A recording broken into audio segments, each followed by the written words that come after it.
नमस्कार आदाब, न्यू विदर्भ स्वदेशी न्यूजमध्ये आपले सर्वांचे स्वागत। बुलढाणा जिल्हा प्रतिनिधी सय्यद इरफान यांची रिपोर्ट। आज दिनांक 8 ऑगस्ट 2026 रोजी बुलढाणा येथे थरारक दुचाकीला धडक देऊन पळताना भरधाव कार विहिरीत कोसळली। दोघींचा मृत्यू, एक गंभीर। बुलढाणा दुचाकीला धडक देऊन पळताना भरधाव कार रस्त्यालगतच्या विहिरीत कोसळल्याने झालेल्या थरारक अपघातात 2 महिलांचा दुर्दैवी मृत्यू झाला तर एक चालक गंभीर जखमी झाला आहे। त्यांना बुलढाणा जिल्हा रुग्णालयात उपचारार्थ दाखल करण्यात आले।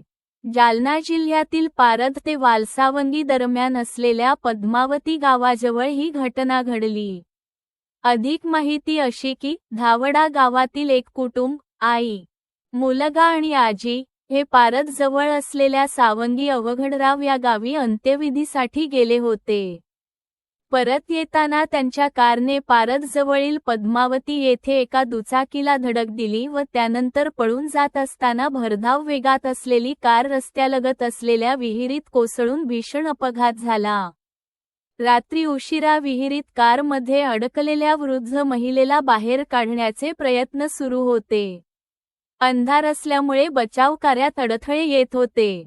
दरम्यान कारमधील वृद्धेचा मृत्यू झाला आहे, तर चालक व त्याची आई हे दोघेही गंभीर जखमी झाल्याने त्यांना बुलढाणा येथील सामान्य रुग्णालयात दाखल करण्यात आले होते। प्रकृती चिंताजनक असल्याने आईची उपचारादरम्यान प्राणज्योत मालवली आहे।